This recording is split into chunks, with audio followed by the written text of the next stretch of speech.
Hello, my name is Dr. Rudkin and I'm a clinical psychologist who works with children and families, and it's my great pleasure to talk about children with you today. This is session 3 of What About Aruna with Only Mums and Only Dads, and it's about communicating with your child.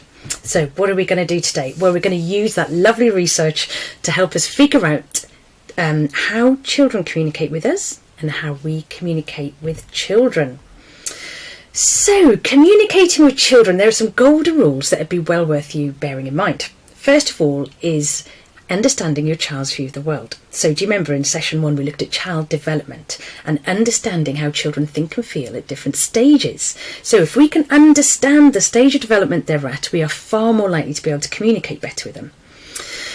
Keeping it brief, so children can focus for about a minute per year of their age. So for an 8-year-old, you've got 8 minutes of their focus and attention. And this is really important to remember because we tend to go on with big lectures and monologues as adults, and then we get really annoyed with our children when 20 minutes in they've kind of lost interest. So keep it brief. Be as honest as possible without being emotionally uncontained. Now, this is a really difficult balance to get. You want to be open and honest about what is going on and the kind of feelings around, but what you don't want to do is chuck all of your feelings at your child either. So it's a tricky balance, but one worth working on, because being able to be honest and let them know how you're feeling without being incredibly kind of distraught in front of them is really useful for your child. And use words that children understand rather than euphemisms and sayings. We hide behind words all the time, and with our children that doesn't help them to understand what is going on. So be quite clear and use words that they'll understand rather than, jargon, euphemisms, things like that. Now, when you need to tell your child something new, so for example, there's been a new arrangement, or there's been a new thing happening at court, or there's been a new decision made, start by asking them what their understanding is, and then you can build on that. So rather than swoop in with your version of events, say to them, so, the arrangements that we've got sorted about contact with mum, what do you understand about those? And then you can build on them. If you've got more than one child, talk to them together where possible. This helps them to feel like they're part of a team, that they've got allies, but also make sure that you follow up with them individually so you can answer each of their individual questions. And remember that conversations with children are a start, not an end. They are part of the process. Do you remember in our last session we talked about separation being a process rather than a discrete event? So these conversations are as well. And you may have to revisit them many, many times as your child gets older and enters a new developmental stage. In our last session we looked at how girls may look as if they're coping with separation initially, and then all of their emotions come out when they hit adolescence. So that's when they're going to need to have all these conversations all over again. Now, how do children communicate? Well, I'd like you to have just a little pause for a moment and think back to when you were a child. When you were a child, how did you communicate your feelings? It may be that there's an event that you can remember. There may be a certain time. It might be that there was a pattern that you got into as a child. But how did you communicate what you were feeling? Chances are you came up with one of these 2 ways. That you either communicated through what you did, behavioural communication, or you communicated through the words that you used and the tone of voice that you used. So we'll have a look at these 2 in a little bit more detail. So behavioural communication. Acting out is a term that's used by teachers often, nursery workers, anybody who works with children. And it's used to describe what children do when they express their feelings through behaviour rather than through the words that they have. Or they may not have those words. They don't quite know how to put their feelings into words. Or they may not trust that adults are going to hear them even if they did say it through words. So instead they will act out their feelings. And this is very common. I often get asked to work with children around anger management. It's not a term that I like. We all have anger. We all need to learn to manage it. But anger mismanagement is something that can happen quite a bit for children when they're going through a time of change and disruption, such as a separation or a divorce. And what's important for us to remember is that anger is a secondary emotion. It comes from another emotion, and that emotion tends to be frustration. Frustration at something being unfair, unjust. So if you think about you standing in a queue and you've been there for 10, 15 minutes and then somebody waltzes in and gets to the front of the queue, you're going to feel really angry. But before you felt really angry, you'd have felt something else first. And I bet that would have been frustration and thought about, that's not fair. I've been waiting here for ages and they've just waltzed in. So when our children are presenting with anger, we need to have a think about what is lying underneath that. What is it that they think isn't fair? And what is that leading to? And we looked a little bit at controlling behaviour in our last sessions. Again, it's not a term that I like, controlling or manipulative behaviours. We all do it a lot of the time. Children especially so. But children especially so when they're feeling anxious and out of control, that they can manage that through behaving in a controlling way. Now, another way that is very powerful for children to communicate their feelings is through eating. So as a parent, kind of one of the most important jobs really, especially when they're tiny, is to feed them, to keep them alive through food and to make sure that they're healthy and they're well. And so because it's so important to us, children know it's also a very good way of communicating their feelings so that children can express themselves by refusing to eat, being particularly fussy around what they eat, being quite disruptive around meal times, eating too much. And this is a surefire way of getting the attention that they need. It may not be the attention that they want, but it will be the attention that they need. So eating is a very powerful way that children communicate their feelings. Psychosomatic symptoms is the term that we use to describe physical sensations that don't have a physical cause. So when we're feeling anxious and stressed and sad and worried, we may really have a tummy ache or a headache, but it has no physical cause. It comes from those feelings. So if your child's waking up every morning saying, I don't want to go to school, I've got a headache, have a think about whether there's any emotions that might be behind those symptoms. There's a lovely, lovely illustration in a book called The Whole Brain Child by Daniel Siegel and Tina Payne Bryson, and it's called The River of Wellbeing. And I just wanted to introduce it to you here because it really helps us to understand behavioural communication. The idea is when you're in the middle of the river and you're rowing away and everything is all well and lovely and fine and good, then that is great.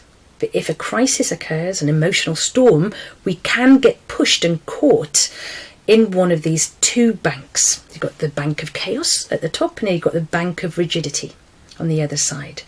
And this helps us to understand when children are behaving in certain ways. So we looked earlier at controlling behaviour, that children, when they get very anxious, very stressed, can become quite rigid in their behaviour. They might be caught in the bank of rigidity and they'll be incredibly inflexible and they'll be demanding and they'll be stubborn and they'll be obstinate and there'll be all of these things that make it very hard for us to parent them. But that's because they're feeling incredibly anxious and worried.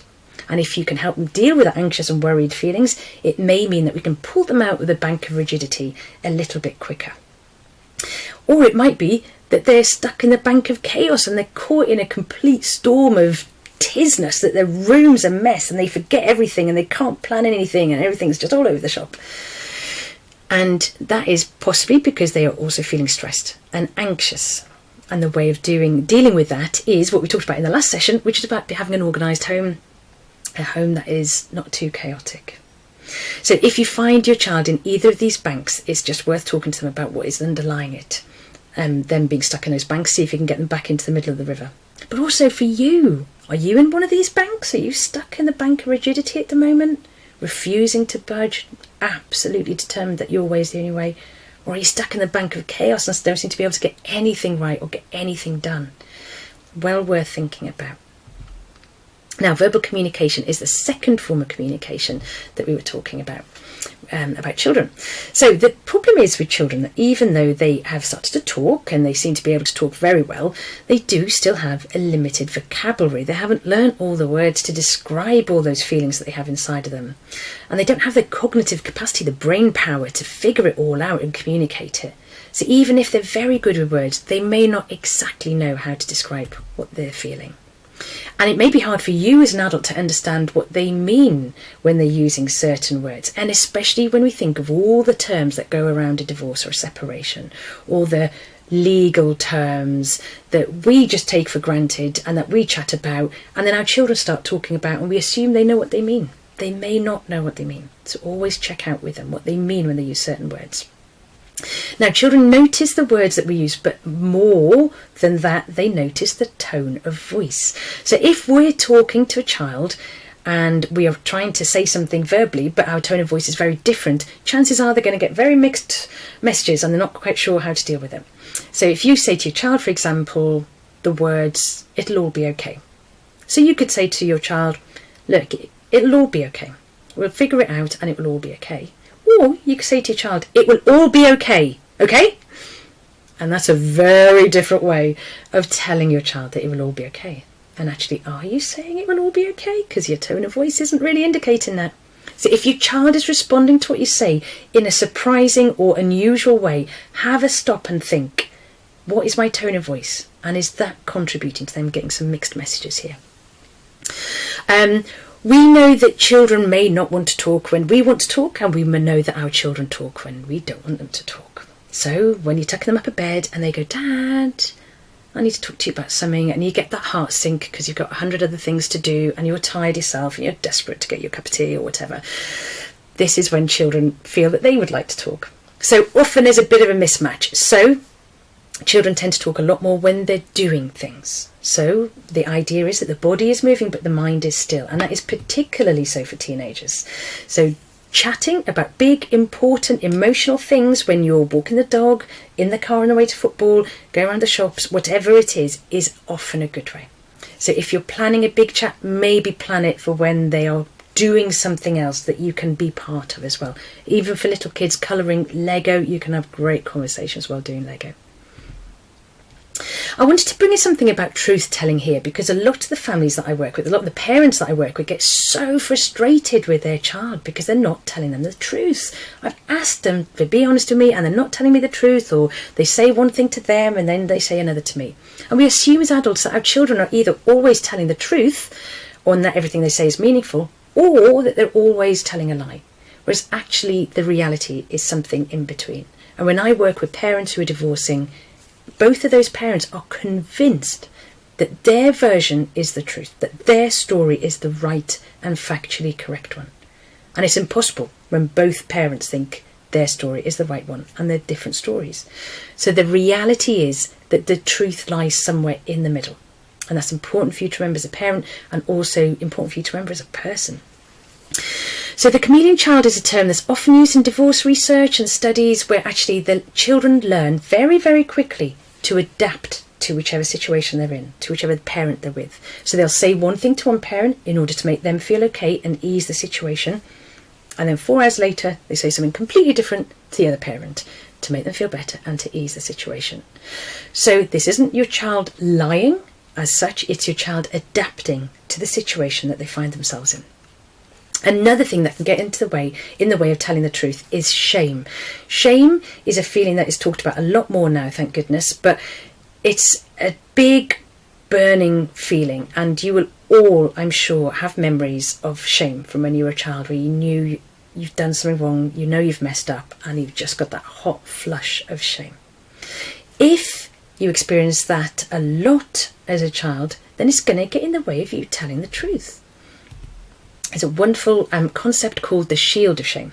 The idea being this shield pops up to protect you whenever you feel shame, in order to stop you feeling even more shame. So when you're cornered or you're asked to explain, justify, defend yourself, this shield of shame comes up, and it'll make you do one of 4 things. So you'll either minimise, you'll say, no, it wasn't that big a deal, he wasn't really hurt, it didn't really matter. Or your child might deny, I never did anything, it wasn't me. Or they might blame somebody. Oh, it was his fault, not mine. Or they might create a load of rage. So you always blame me for everything. So whichever one the shield of shame makes them do, it stops you getting to the core of it. It stops you finding out what the actual truth is, why they did something, what they actually feel, what they genuinely think. So if shame is getting in the way an awful lot of the time, you need to help your child feel less shame, which is a whole other big project in itself, but be aware of the shame.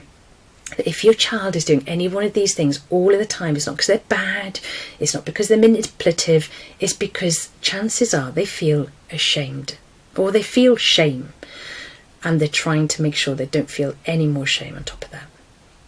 So when do children learn to lie? Well, it shows a good cognitive capacity. So it shows a theory of mind. Remember, we talked about that in the first session. Around the age of 4 or 5, children learn theory of mind, their ability to put themselves in somebody else's shoes. So to lie, you need to know that somebody else may have a different version of the truth. So somewhere between 2 or 3, children might start to, bend the truth a little bit. Most 2-year-olds can't lie. Most 3-year-olds can, to a degree, but they can't keep the lie going if you follow it up with questions. And then by about 7 or 8, children start being a little bit more able to cover up their lies, but they give the game away with exaggerated positive expressions. No, that wasn't me. I didn't do it. With the big eyes and the smile, they can't quite help themselves. And as they get older, lying gets more sophisticated. And I hate to tell you this, but as adults, we've got literally the toss of a coin probability of being able to figure out if our child is lying or not. We're just not very good at figuring out if our children are lying. Older children are better at figuring out if a child's lying. So if you really, really want to get to the truth, ask an older sibling. See if they can pick up whether the younger one is lying or telling the truth. But if actually you really want your child to be honest, and you really want to know what's going on for them, and you really want them to be able to tell you their feelings, then what you need to do is talk to them in many different situations. Don't assume that you're going to get the truth in the first sitting. You're going to need to talk to them in different situations, in different ways. Focus on how they're talking rather than just the words they're using. Because as we've seen, tone of voice can be as much of a giveaway of what someone's really feeling as the words that they're using. Ask follow-up questions. Okay, so I'm really curious about that. Tell me more. Asking your child to tell you the truth, believe it or not, it gives you more chance of them telling the truth. So saying to your child, listen, will you assure me that what you're going to do is tell me the truth rather than try and be honest or polite? Then, then slightly higher chances that they will tell you the truth. Don't make promises about confidentiality or privacy that you can't keep. So if you're trying to find out what your child would like to do, for example, with contact arrangements, don't say, look, it's just between you and me. I promise nobody else is going to find out. Because somebody else is going to find out, because you're going to need to tell them. And your child will feel utterly betrayed. So don't make promises about confidentiality or privacy that you can't keep. And be as truthful as you can with them. Now, this doesn't mean they need to know every single thing that's going on for you, but by being truthful, you're letting them know that you trust them and that they will then, over time, learn to honour you when you ask them to be truthful with you. And keep an eye out for shame. Very important. Now, one last thing I wanted to talk to you about was communication patterns. And I'm going to base this on something that came out back in the 80s. Eric Berne came up with Transactional Analysis as a model of communication. You may well have heard about it. So basically, what Berne said is when we're communicating, we are doing it from one of 3 ego states, one of 3 mindsets. Either we're doing it from a parent ego state, so we're being quite authoritative and condescending and talking down, or we're doing it from an adult ego state, which is quite factual, and there's an equal sending and receiving, and it's not about authority or helplessness, it's just about fact, or from a child ego state, we're quite defensive and emotional and helpless and entrenched. So, and he divides these kind of different states into different versions. But when we're talking to somebody, we could be doing it from a whole load of different ego states. If I give you an example, if I'm needing to tell my child how to tie their shoelaces, I'll be doing it from a parent state. I'll be talking to them and lecturing them and teaching them and being a bit condescending, and they'll be accepting it as a child. I am helpless. I don't know what to do. I can't do this. Help me. If I talk like that to my partner, maybe that's not going to be quite so well received, because my partner might be thinking, I don't want to be in a child ego state. I don't want you to talk to me as if you're my parent. And they might become a stroppy child of me and refuse to listen to me. So sometimes we need to be in a parent state, whoever we're talking to. Sometimes we need to be in a child state when we're having a really difficult time and we just need support, and we just say, look, I really need help. Please, can you help me? And sometimes we need to be in an adult state when you're at work and you're trying to communicate and negotiate something.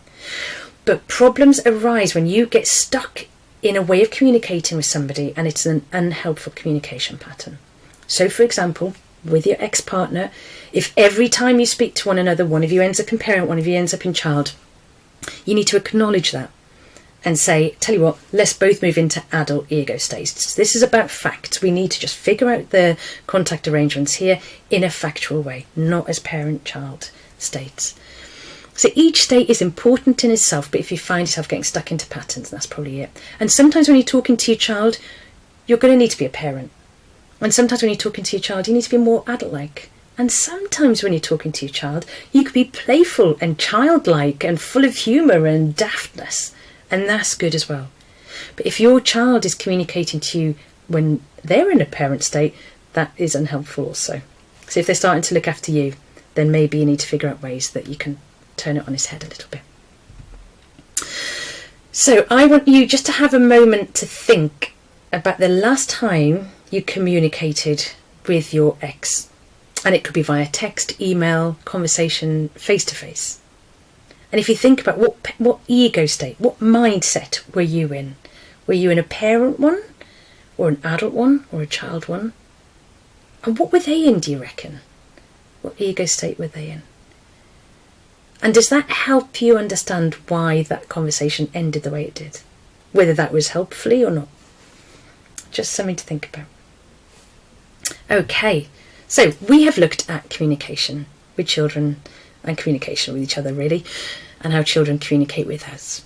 So when your child needs to talk to you, give them your full attention. We are so distracted by so many things these days as parents. It's very easy to think, oh yeah, I listen to my child all the time. Do you? Do you really? Are you there looking at them? Focusing on them? Is there a listening stillness to you, or are you kind of a little bit shuffly trying to get the dinner on at the same time?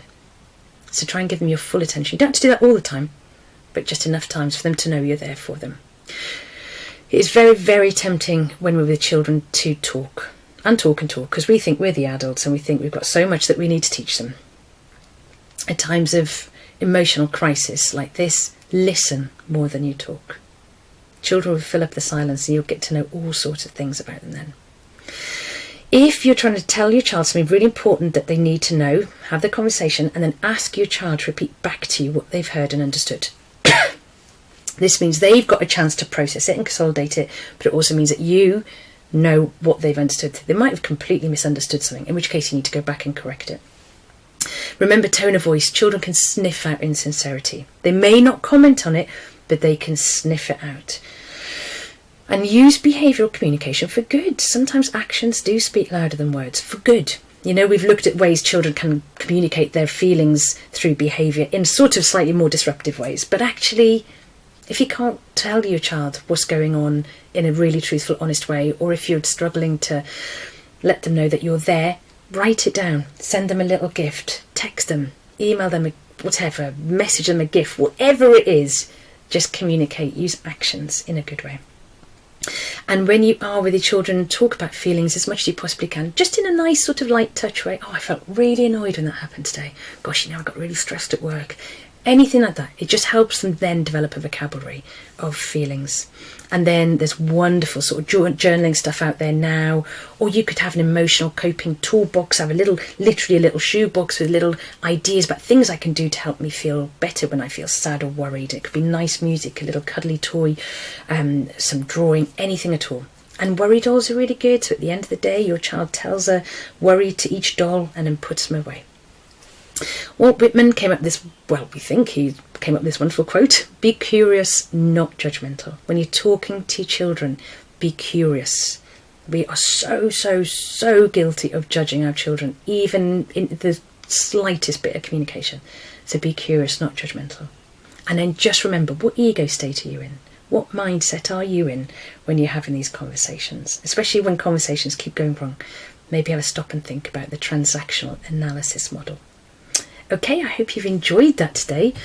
It's been lovely to talk about communication. It's such a key part of our lives, isn't it? And I want to say a huge thank you to our sponsors for making this project What About Aruna possible. It's all about figuring out how to put our children first.